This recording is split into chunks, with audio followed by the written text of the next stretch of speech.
You will hear a number of different recordings, and you will have to answer questions on what you hear. There will be time for you to read the instructions and questions, and you will have a chance to check your work. All the recordings will be played once only.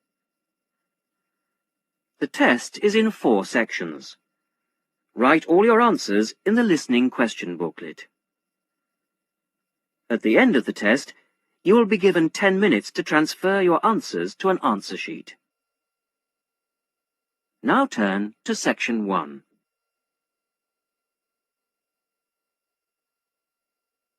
Section 1. You will hear a conversation between 2 friends who are planning to visit a friend of theirs who has just had a baby. First, you have some time to look at questions 1 to 5.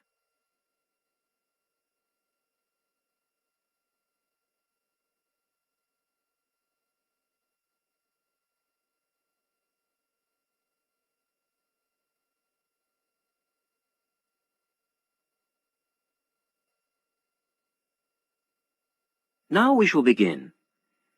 You should answer the questions as you listen, because you will not hear the recording a second time. Listen carefully to the first part of the conversation and answer questions 1 to 5. John, I've just had some good news. Susan has had her baby. Do you know when she had it? Yesterday, the 10th of August. Oh! My father was born on August the 10th. Give me the details and I'll make a note for everyone at work. Okay. Well, was it a boy or a girl? It's a boy. And what are they going to call him? Tom. Tom Lightfoot. That sounds quite good, don't you think? Yes, that has quite a good ring to it. You know, he's quite a big baby. He weighed 4¼ kilos when he was born. Oh, that does sound big, 4¼ kilos. And he's long, too, 46 centimeters. Tall parents. He'll grow up to be over 2 meters, I'd say. With masses of black hair, curly black hair. You know, we should go and visit them in hospital. What about tomorrow afternoon at around 1 p.m? Yes, okay. Where should we meet? I could come and pick you up at your house if you like. Yes, that would be wonderful. My car is still off the road. Just refresh my memory. What's the address again? It's 15 Chesterfield Road, Paddington. It's next to the library, isn't it? Not exactly. It's next to a bank. The State Bank, actually. The library is opposite us on the corner. That's right. And there's a garage on the other street corner. I remember now. So you'll pick me up at 1:45, and we'll be there at 1 easily. Before you hear the rest of the conversation, you have some time to look at questions 6 to 10.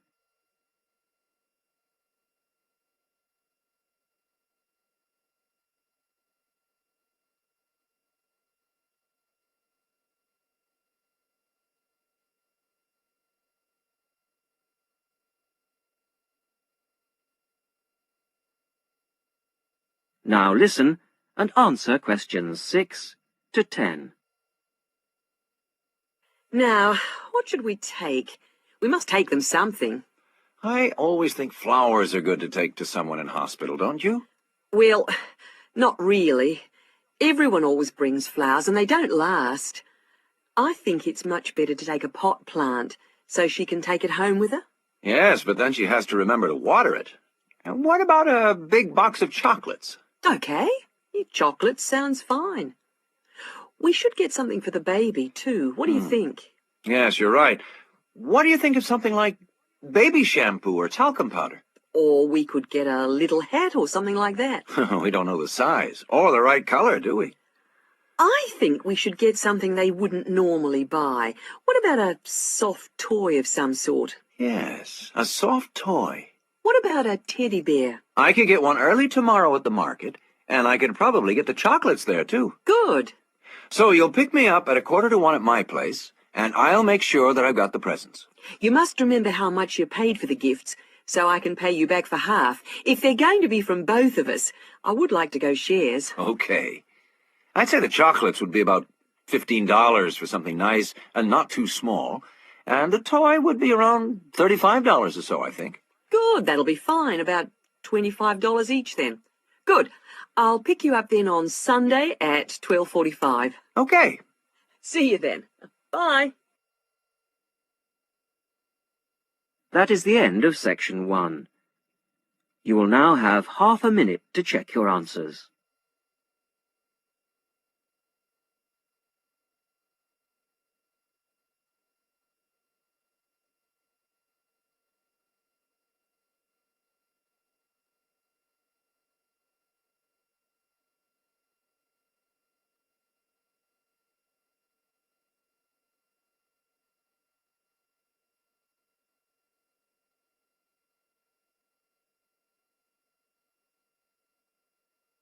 Now turn to section 2.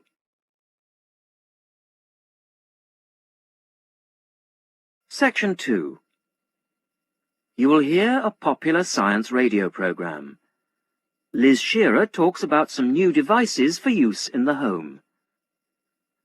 First, you have some time to look at questions 11 to 16.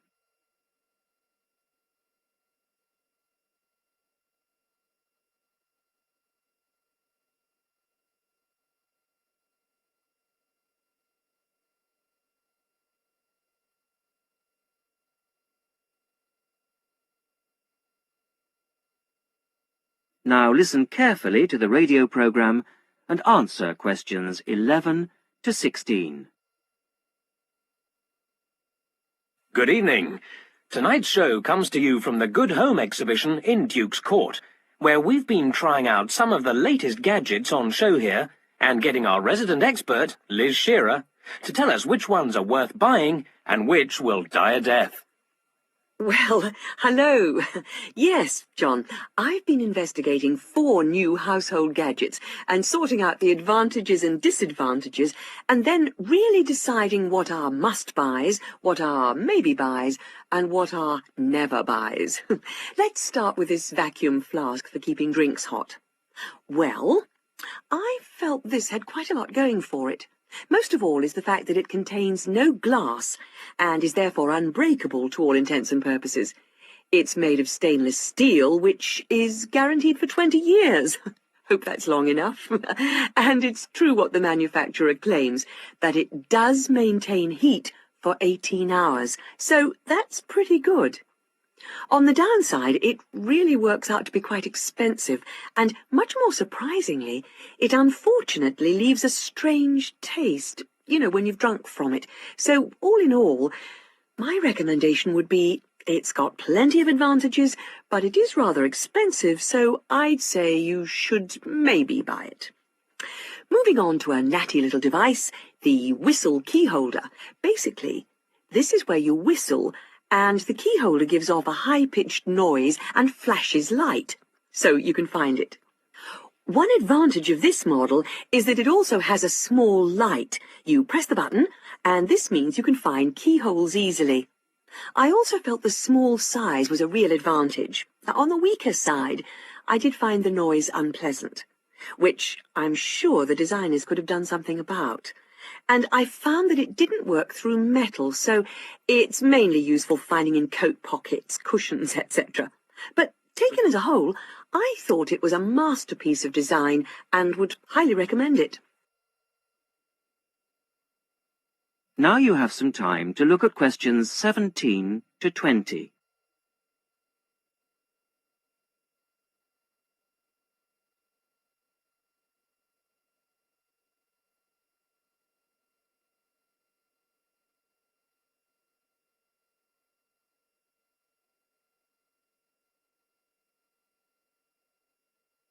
Now listen and answer questions 17 to 20.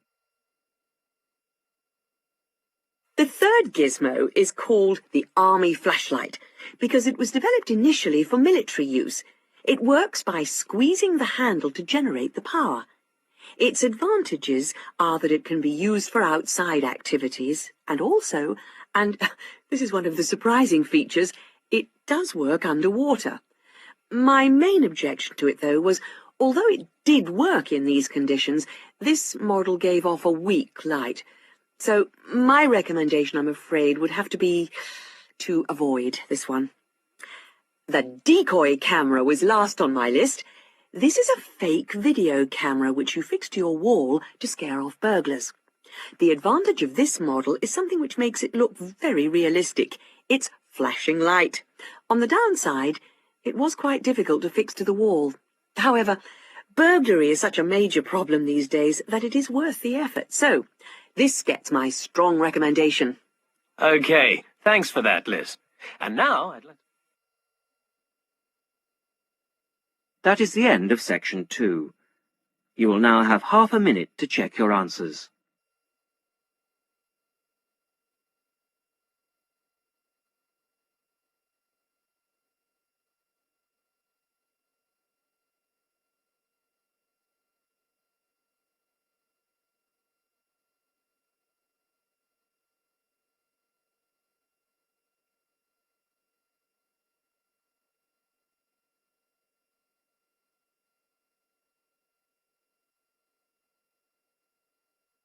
Now turn to section 3.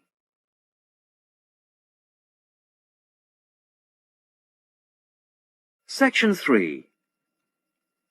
Listen to a female student, Amina, talking to her tutor, Dr. Bryson, about her project on local history.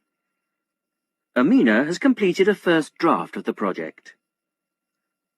First, you have some time to look at questions 21 to 26.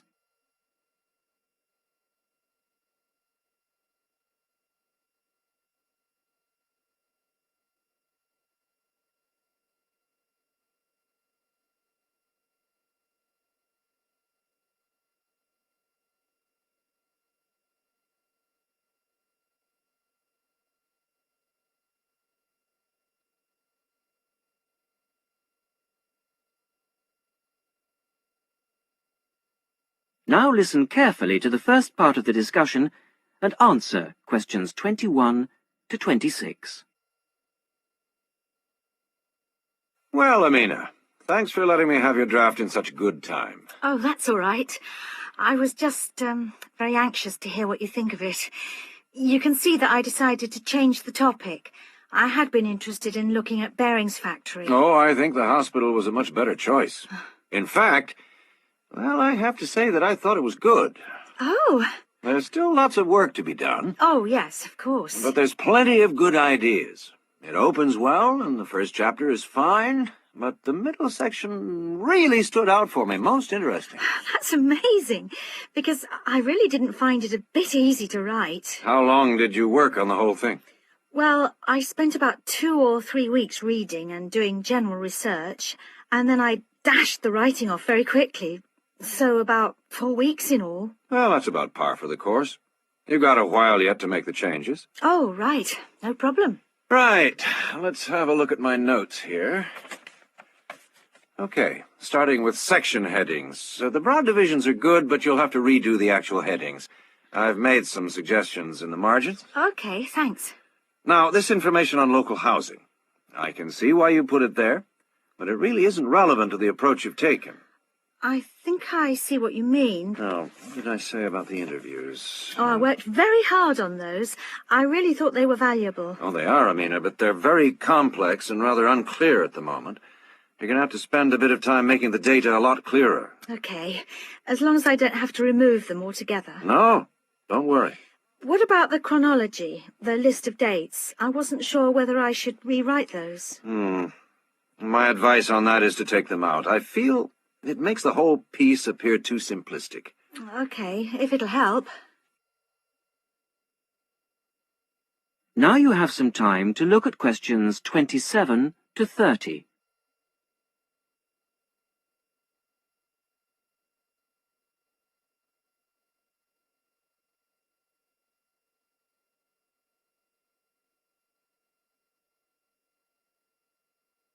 Now listen to the rest of the discussion and answer questions 27 to 30. Now, there are a couple of other books I'd like you to look at. Have you got a pen? Right. Approaches to Local History by John Mervis. Right. And then I think you need to think about ways of representing interview data. Have a look at Sight and Sound by Kate Oakwell. Sight and sound. And you know I'm going away on holiday next week. Yes. So when you've made the changes, I suggest you show the work to your support tutor. Support tutor. Right. Then you do the proofreading. Proofreading. When by, do you think? I'd aim for the 29th of June. And after that, you should get it laser printed. But be careful, because the computer center closes on the 10th of July. And then I hand it in to... Oh, the faculty office, as usual. Okay, that's fine. I think I'm all set now.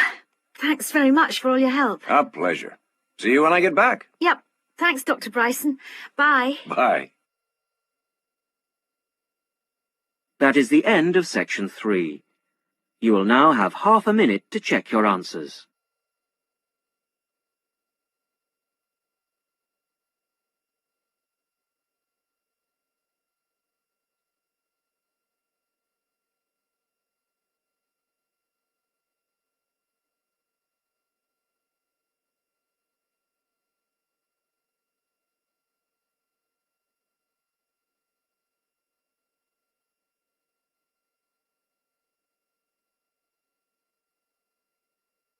Now turn to section 4.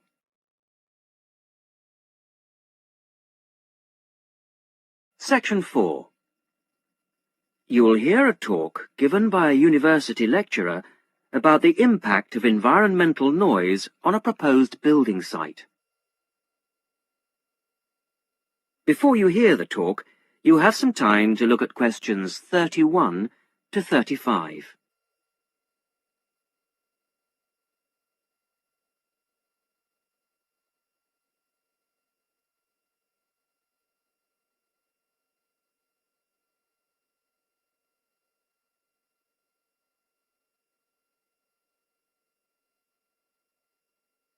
Now listen carefully to the first part of the talk and answer questions 31 to 35. Good afternoon. I'm Paula Bundle, and I am giving you the lectures on environmental noise this term. Today, we're going to look into the effects of noise on a planned housing estate in a particularly difficult part of the new Manchester Park area. This site is not as bad as some I have researched in the past. The Blacktown Airport is closed from 6 p.m. to 7 a.m, and this is a great advantage to the site. The only noise after dark is from the highway, and the traffic is somewhat reduced between 7:30 p.m. and 5:30 a.m. So the people most affected by the noise will be, I expect, housewives. By the time most of the students and workers have arrived back home in the evening during the week, the noise will have abated to a fairly large extent.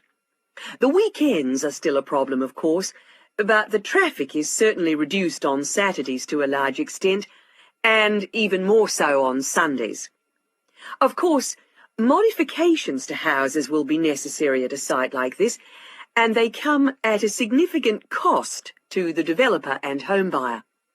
The modifications I'm about to outline will add about $25,000 to the price of a newly built house. That will still mean a cheaper house than in a less noisy and more desirable area. A bit of background would not go astray. I understand that you are all familiar with the proposed development site at Manchester Park. It's a particularly difficult one in terms of noise, with the highway along the eastern perimeter and the Blacktown Airport not 3 kilometres away to the north. Of course, those nearest the highway will be the worst hit, with heavy traffic noise as well as the noise from the light planes overhead. As you all know, the normal noise threshold for private housing is 55 decibels. At this site, the levels have been recorded as high as 67 decibels.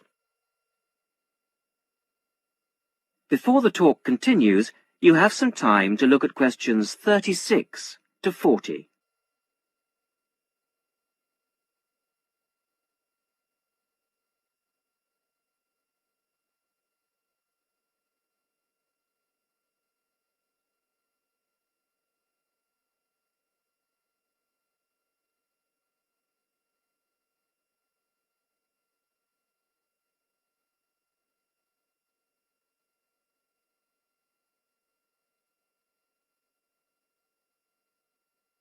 Now, as the talk continues, answer questions 36 to 40.